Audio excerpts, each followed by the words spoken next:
Hello. संतान के रूप में कौन आता है? पूर्व जन्म के कर्मों से ही हमें इस जन्म में माता पिता, भाई बहन, पति पत्नी, प्रेमिका, मित्र शत्रु, सगे संबंधी इत्यादि संसार के जितने भी रिश्ते नाते हैं सब मिलते हैं, क्योंकि इन सब को हमें या तो कुछ देना होता है या इनसे कुछ लेना होता है। वैसे ही संतान के रूप में हमारा कोई पूर्व जन्म का संबंधी ही आकर जन्म लेता है, जिसे शास्त्रों में 4 प्रकार का बताया गया है। 1. अरणानुबंध पुत्र। पूर्व जन्म का कोई ऐसा जीव जिससे आपने ऋण लिया हो या उसका किसी भी प्रकार से धन नष्ट किया हो, वह आपके घर में संतान बनकर जन्म लेगा। वह अपना धन बीमारी में या व्यर्थ के कार्यों में तब तक नष्ट करेगा जब तक उसका पूरा हिसाब न हो जाए। 2. शत्रुपुत्र।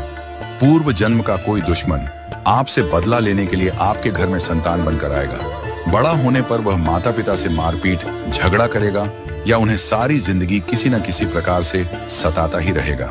वह हमेशा कड़वा बोलकर उनकी बेइज्जती करेगा और उन्हें दुखी रखकर ही खुश होगा।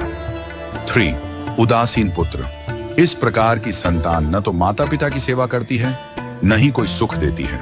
वह उन्हें उनके हाल पर मरने के लिए छोड़ देती है। विवाह होने पर यह माता पिता से अलग हो जाते हैं और उनकी चिंता नहीं करते। 4. सेवक पुत्र। पूर्व जन्म में यदि आपने किसी की खूब सेवा की है तो वह अपनी की हुई सेवा का ऋण उतारने के लिए आपकी सेवा करने के लिए पुत्र बनकर आता है। जो बोया है वही तो काटोगे।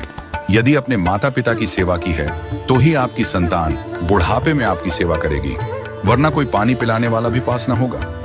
आप यह न समझें कि यह सब बातें केवल मनुष्य पर ही लागू होती हैं। इन 4 प्रकार में कोई भी जीव आ सकता है। यदि आपने किसी गाय की निस्वार्थ भाव से सेवा की है तो वह भी पुत्र या पुत्री बनकर आ सकती है। यदि आपने गाय को स्वार्थवश पालकर उसके दूध देना बंद करने के पश्चात उसे घर से निकाल दिया हो तो वह ऋणानुबंध पुत्र या पुत्री बनकर जन्म लेगी। यदि आपने किसी निर्दोष जीव को सताया है तो वह आपके जीवन में शत्रु बनकर आएगा। इसलिए जीवन में कभी किसी का बुरा न करें, क्योंकि प्रकृति का नियम है कि आप जो भी करोगे उसे वह आपको इस जन्म में या अगले जन्म में 100 गुना वापस करके देगी। यदि आपने किसी को 1 रुपया दिया है तो समझो आपके खाते में 100 रुपया जमा हो गए हैं। यदि आपने किसी का 1 रुपया छीना है तो समझो आपकी जमा राशि से 100 रुपये निकल गए। जरा सोचिए, आप कौन सा धन साथ लेकर आए थे और कितना साथ लेकर जाओगे? जो चले गए वे कितना सोना चांदी साथ ले गए? मरने पर जो सोना चांदी धन दौलत बैंक में पड़ा रह गया, समझो वह व्यर्थ ही कमाया। औलाद अगर अच्छी और लायक है